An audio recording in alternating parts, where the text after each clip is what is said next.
Hey DPReview TV viewers, Chris Nichols here. We've got an interesting buyer's guide for you today, but it's just a buyer's guide between two cameras. We're looking at the Fuji X-T30 and the Sony a6400, and there's a few reasons for this.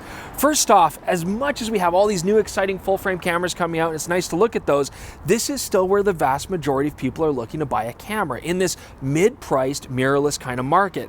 And these two cameras happen to be almost the exact same price, whether you look at them as terms of bodies or with kit lenses, and their specs are also very similar. So this is gonna be a fun one today.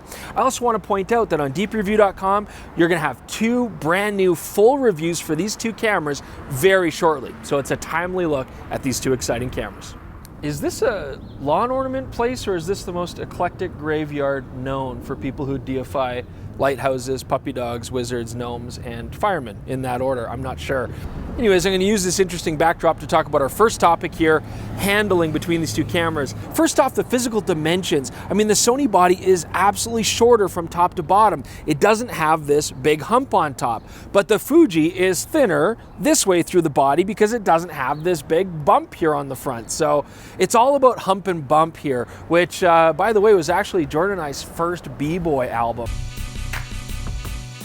It was actually also our last B-Boy album. But really the biggest advantage for me with the Fuji is going to be the dial controls. First off, I love that we've got these retro style dials. Not only are they fun to use, but they actually give you a visual idea of where your shutter speed and aperture were last set. And if you want to do it in a more modern way, you've got front and back control dials, which are honestly infinitely easier to use than the Sony's dials. Although they respond well, the back dial feels very mushy. They both have to be used with your thumb, so you can't use two different fingers at the same time. I also like that we have this joystick on the back with the Fuji. It's easy to navigate menus, but it's also better to move my autofocusing point around than the classic joypad here. Now, both cameras have improved their menus in quite a big way, and I like that they both have My Menus so that you can customize that for much easier access to what you use. The Sony does have more customizable buttons though, and it is worth noting that it is a weather-sealed body compared to the Fuji. That could be a big advantage. But overall, I think I'm still gonna have to take the Fuji. I need to point out this. The greatest idea ever designed by humanity in the countless millennia we've existed on this planet, even better than sanitation or democracy. It is the Calgary Pedal Pub. You and your friends sit here at a bar that moves through the city. You all pedal, you listen to music, and you drink beer.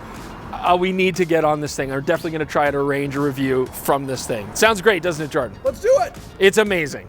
Anyways, autofocus on these two cameras. I would like to start with the Fuji here first, because the X-T30 really does set up their AF game in a big way. It has a very usable face detect and eye detect system, although you do have to be fairly close to your subject for that to work well.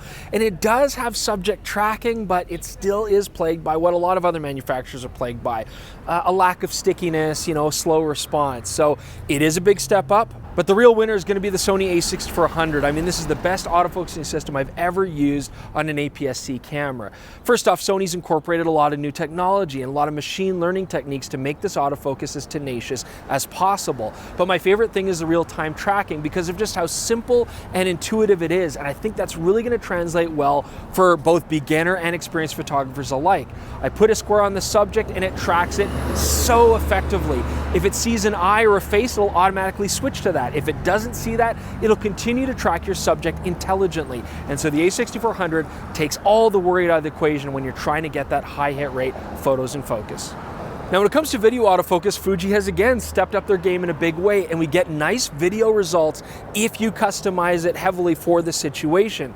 But the Sony a6400's video is just smooth, it's accurate, and it works great on its standard settings. So again, it's just all about taking that guesswork or customization away. So that also wins there. Whether I'm gonna do video or stills, if I need autofocusing, I'm gonna take the Sony.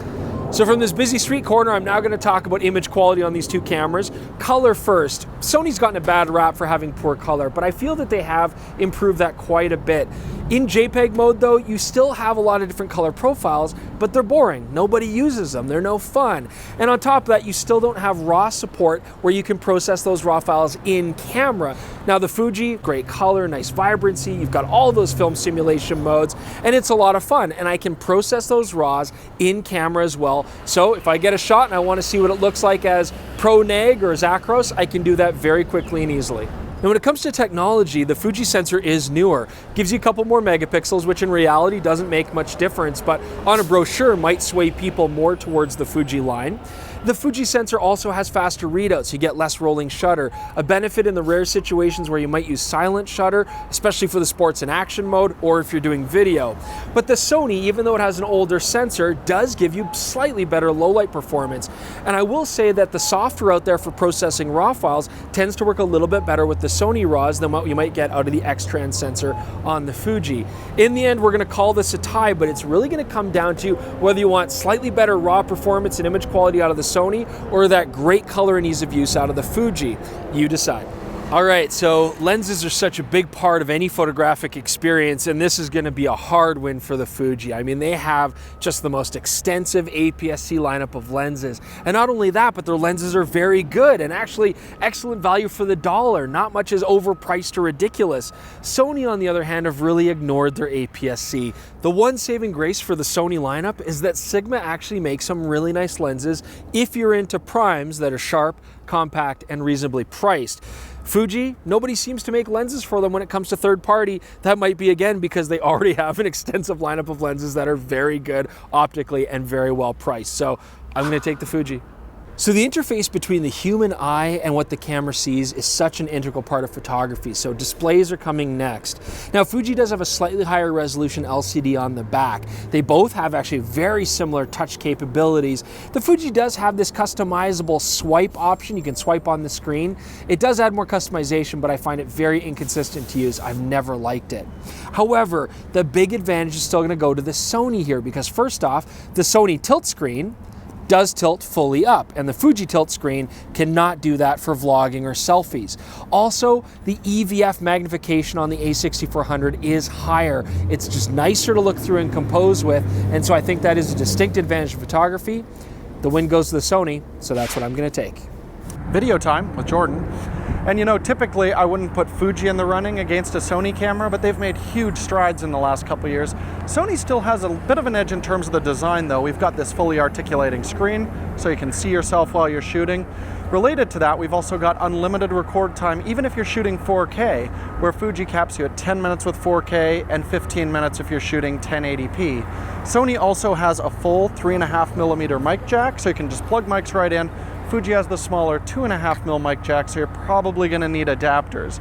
Fuji, however, gives you the option to use a USB to headphone adapter and monitor your audio, where with Sony you can't. But it's when we start talking about image quality things get really interesting. So on paper, both of these cameras look like they're pretty similar specs. We've got 4K 30 on both of them. However, we've got a pretty significant crop on the Sony. When we shoot 4K 30, we get full sensor readout at 24 and 25 frames per second. But here we're getting no crop up to 30. As well, we've got a much faster scanning shutter with the Fuji X-T30. The a6400 is a notoriously slow scanning shutter. That means tons of rolling shutter whenever you pan the camera.